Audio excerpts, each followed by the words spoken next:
कैसे देखते हैं, और खासकर मुख्य चुनाव आयुक्त का जो बयान है, उनके बयान को लेकर के सुशील चंद्रा के बयान को किस रूप में देखते हैं आप? देखिए, चंद्रा जी नौकरशाह हैं, संवैधानिक संस्था के प्रमुख जरूर हैं, और भारत के अभी तक पिछले 10 साल में 15 साल में जितने चुनाव आयुक्त हुए हैं, उनमें से कुछ मेरे बहुत नजदीकी मित्र रहे हैं। और हाल में एक चुनाव आयुक्त, पूर्व चुनाव आयुक्त से मेरी इसी संदर्भ में बात हो रही थी, तो उनका कहना था कि हमारे पास संवैधानिक शक्तियां तो बहुत हैं और हम करना भी बहुत चाहते थे, पुराने थे, लेकिन जब तक सरकार नहीं चाहे तो हम क्या कर सकते हैं। तो जब सरकार अगर चुनाव नहीं चाहेगी तो बेचारे चंद्रा जी को मौन ही धारण करना पड़ेगा, और ये मौन इस बात की ओर इंगित कर रहा है कि गले में फांस फंस चुकी है। भईगत सांप छछूंदर केरी, चुनाव कराएंगे तो हार का डर है, नहीं कराएंगे तो बदनामी का डर है।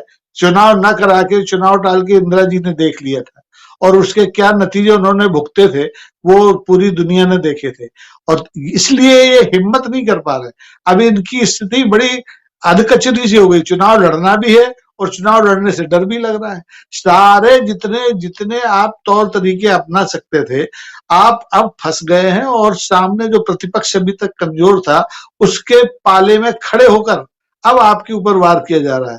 कांग्रेस की उत्तर प्रदेश में मैं नहीं समझता कि बहुत अच्छी ने जब महिलाओं को 40% टिकट देने की बात कही तो आप महिलाएं याद आ गई, आप महिलाओं के सामने करोड़ों की योजनाएं और ऋण लेके पहुंच गए। किसानों की बात आई, आपने बिल वापस ले लिए।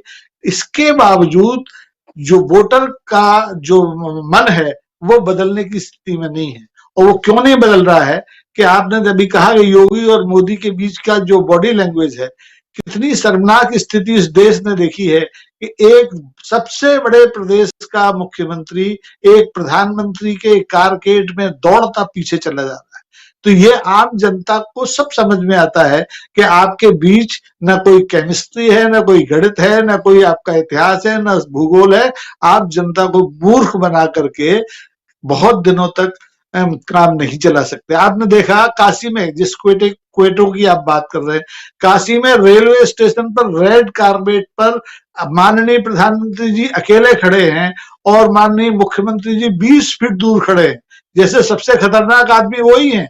अरे भाई, आप एक दल के आदमी हैं, एक संस्था के जिसके आप सांसद हैं, उसके वो सांसद रह चुके हैं, अब मुख्यमंत्री। इतनी दूरियां, जब आपके मन नहीं मिल रहे हैं तो जनता से आप कैसे ताल्लुक और राब्ता साध सकते हैं। तो सीधी सी बात है कि उत्तर प्रदेश अब बंगाल नहीं है, उत्तर प्रदेश बिहार नहीं है, उत्तर प्रदेश दिल्ली नहीं है। उत्तर प्रदेश है, और इतनी जटिल स्थिति में है उत्तर प्रदेश कि भारतीय जनता पार्टी उससे बाहर आसानी से निकल नहीं सकती, और उसे जवाब देना पड़ेगा। चुनाव से भाग तो नहीं सकते, चुनाव में जाकर जवाब देना पड़ेगा, और जनता उसके प्रतिफल में इन्हें क्या देगी ये अभी से कहना ठीक नहीं है। महत्वपूर्ण बात है, लेकिन एक अंतिम सवाल पूछना चाहूंगा संजीव जी आपसे कि संजीव जी, हाँ, बने हुए हमारे साथ। संजीव जी, क्या लगता है अगर चुनाव टल जाता है, मार्च एंड तक पांचों राज्यों में सरकारें बन जानी चाहिए, जहां तक, या अप्रैल मिड तक सरकारें बन जानी चाहिए, संवैधानिक प्रक्रिया के तहत अगर ये सरकारें नहीं बन पाती हैं, यानी चुनाव नहीं होता है, तो राष्ट्रपति शासन की बात आएगी। राष्ट्रपति शासन के वक्त चुनाव कराना बीजेपी के लिए फायदेमंद साबित हो सकता है क्या? निश्चित तौर पे ये तो आम बात है। ये सब लोग यहाँ बैठे हुए सारे लोग समझ रहे हैं कि राष्ट्रपति शासन में यदि चुनाव कराई जाए तो निश्चित तौर पे भारतीय जनता पार्टी उसमें लाभ में रहेगी, लेकिन इतना आसान नहीं है कि राष्ट्रपति शासन में आप चुनाव कराएंगे, क्योंकि जिस तरह की परिस्थितियां बनी है, लोग तो अब वो जमाना नहीं रहा कि आंख नाक बंद करके लोग आपकी बात सुन रहे हैं। वो खोल के चौकन्ना है और देख रहे हैं कि आप हर एक कदम कदम पे आप किधर जा रहे हैं, दाएं मुड़ रहे हैं, बाएं मुड़ रहे हैं, आपकी स्ट्रेटजी क्या है, सोचते क्या है, जहन में क्या चल रहा है। यदि कहीं से कोई आवाज आ रही है, कहीं कोई अदालत में बैठा हुआ है, जिस पर न्यायमूर्ति कुछ बोल रहा है, तो उसके भी मायने निकाले जा रहे हैं। तो जाहिर सी बात है कि अब हर एक बात के मायने निकाले जाएंगे और इतनी आसानी से आप बच नहीं पाएंगे। फायदे निश्चित तौर पर राष्ट्रपति शासन लगाने के बाद में जो केंद्र में सरकारें होती हैं उसको फायदा मिलता है सारे शासन को। लेकिन ये सरकार इतनी ढीठ है कि क्या जरूरत है उसको राष्ट्रपति शासन, यदि जरूरत ही पड़े तो वो बगैर राष्ट्रपति शासन लगाए अपने संसाधनों का इस्तेमाल करती है और डंके की चोट पर करती है। लेकिन मूल बात यही है कि अब ये नहीं चलने वाला है। जनता जागरूक है और जनता ये बात समझ रही है, इसलिए झेलना ही होगा भारतीय जनता पार्टी को। आपने जो किया है, बहुत कम समय रह गया है, लोग देख रहे हैं आपको और लगातार लोग सवाल भी कर रहे हैं। अब उनको जवाब देना होगा और जवाब इलेक्शन में ही जनता उनसे सवाल करेगी और उनको जवाब देना पड़ेगा और उसी जवाब के प्रतिफल में उनको वोट भी मिलने वाले हैं और दिखाई देगा कि उन्होंने किया क्या और क्या उन लोगों को मूर्ख बनाया, कितने दिनों तक वो झांसे में रखे, किस तरह की वादे किए थे और किन किन वादों पे वो खरे नहीं उतरे, सारे जवाब उनको वोट के तौर पे अब मिलेगा। जनता तैयार है। जी अमलेंदु जी, जी राजीव जी, बिल्कुल 30 सेकंड लगेंगे। राष्ट्रपति शासन लगाने का इनका कोई मतलब न तो नैतिक अधिकार है और न इनके पास कोई संवैधानिक अधिकार है। आप देखिए, राष्ट्रपति शासन लगाकर जम्मू कश्मीर को तोड़े हुए इनको कितने दिन हो गए, आज तक वहां चुनाव की हिम्मत नहीं जुटा पाए हैं।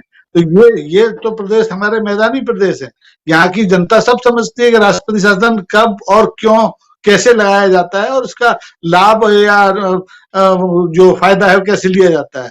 तो ये तो सवाल ही नहीं है। राष्ट्रपति शासन, आपने मध्य प्रदेश में 24 सीटों पर कोरोना इतना भयंकर था तब उपचुनाव करा लिए, आप अब ओमिक्रॉन का बहाना करके कैसे भाग जाएंगे? जनता बिल्कुल छोड़ने वाली नहीं है, जनता तैयार बैठी है। अब देखिए, बहुत महत्वपूर्ण बात रख रहे हैं। राहुल लाल जी, आप कुछ कहना चाह रहे थे। देखिए, अगर ये राष्ट्रपति शासन कल्पना करते हैं कि राष्ट्रपति शासन में चुनाव कराते हैं और ये स्थितियां आती हैं, जब 19 नवंबर को प्रधानमंत्री जी ने 3 कृषि कानूनों को वापसी लेने का प्रयास किया तो उनकी छवि को तो कितना प्रभाव लगा कि प्रधानमंत्री जो कभी झुकते नहीं है। तो ये तो फिर बिल्कुल एक तरह से वैसी स्थितियां बनेंगी जहां पे माना जाएगा कि प्रधानमंत्री डर चुके हैं। एक तरह से जो दुनिया की सबसे बड़ी लोकतांत्रिक पार्टी है वो उत्तर प्रदेश के चुनाव से डर के रन छोड़ रहा है। तब तो इनको रन छोड़ रहा है, जो दूसरों को ये कहते हैं राहुल गांधी के ऊपर इस प्रकार के हमले करते हैं, इनके ऊपर ये हमले शुरू होने की ये रन छोड़ रहा है, मैदान छोड़ के भाग रहे हैं। तो उसके बाद जो चुनाव परिणाम आएंगे वो इनके लिए और भी डरावने चुनाव परिणाम होंगे। तो इसलिए उसकी संभावना बहुत कम है, इनको पॉलिटिकल नुकसान काफी ज्यादा रहेगा उसका। कह रहे हैं राहुल लाल जी।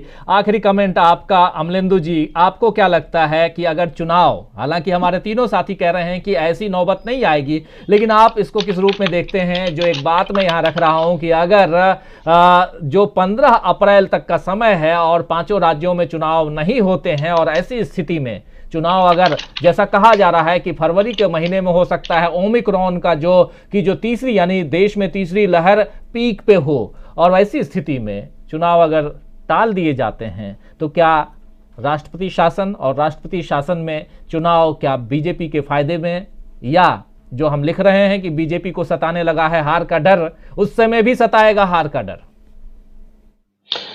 देखिए राजीव जी, इससे भारतीय जनता पार्टी को फायदा हो या ना हो चुनाव स्थगित होने से, राष्ट्रपति शासन लगने से, प्रधानमंत्री नरेंद्र मोदी को एक फायदा जरूर हो जाएगा। और वो फायदा ये हो जाएगा कि जो अभी जबरदस्ती हटाने पड़ रहे हैं योगी आदित्यनाथ पोस्टरों से, तो स्वतः हट जाएंगे। तो एक फायदा हो सकता है। और अगर केवल इस फायदे के लिए, जो एक फायदे के लिए अगर 5 राज्यों के चुनाव टाले जाते हैं और राष्ट्रपति शासन लगाया जाता है, तो आप समझ सकते हैं कि हमारे 56 इंच का प्रधानमंत्री कितना बहादुर है। तो जो आप अपने अंदर की चीजों को नहीं संभाल पा रहे, उसके लिए आप राष्ट्रपति शासन में जो है धकेलना चाहते हैं, तो ये हो सकता है। बाकी जो जनता ने तय कर लिया है, देखिए अगर चुनाव टलेंगे तो जैसा भी राहुल लाल जी भी कह रहे थे कि ये मैसेज जाएगा कि ये रणछोड़दास है, रणछोड़दास नहीं, ये निश्चित तौर पे मैसेज अब यही जाएगा कि चुनाव में हार के डर से ये स्थगित किए गए। भले ही आपकी मंशा ये नहीं हो, भले ही आपकी मंशा ये हो कि ओमिक्रॉन का खतरा आ रहा है और चूंकि कोरोना की दूसरी लहर में सरकार बुरी तरीके से फेल हुई है, अपने दायित्व नहीं निभा पाई है, तो अब वो पहले से सजग हो गई है। भले ही आपकी मंशा ये हो कि आप प्रिकॉशंस ले रहे हैं, तैयारी पहले से कर रहे हैं, जो आपको दूसरी लहर में करनी चाहिए थी, जो आप दावे कर रहे थे कि हमने जो कोरोना को हरा दिया है, तो आपने उससे सबक ले लिया है कि आपके वो दावे गलत थे, आप बुरी तरीके से फेल हुए थे। तो आप उसकी तैयारी कर रहे हैं कि वो परिस्थितियां ना बनने पाए। भले ही आपकी मंशा ये हो, लेकिन संदेश जो है जनता के बीच वो यही जाएगा। और जिस तरीके से तैयारियां की जा रही हैं कि प्रधानमंत्री की रैलियों पे कोई रोक नहीं है, प्रधानमंत्री फिर 30 दिसंबर को शायद जा रहे हैं उत्तराखंड, वहां भी रैली करेंगे, तो प्रधानमंत्री की रैलियों पे कोई रोक नहीं है, लेकिन रात 11 बजे से सुबह 5 बजे तक कर्फ्यू है, शादियों पर प्रतिबंध है। तो ये जो चीज जिस तरीके से इसको सब किया जा रहा है, इसका नुकसान भारतीय जनता पार्टी को निश्चित तौर पर जबरदस्त तरीके से होगा। अब इससे निकलने का रास्ता आदरणीय जज साहब की जो सुझाव है उसको मानते हुए प्रधानमंत्री जो वो कैसे निकालेंगे, ये प्रधानमंत्री को तय करना। हालांकि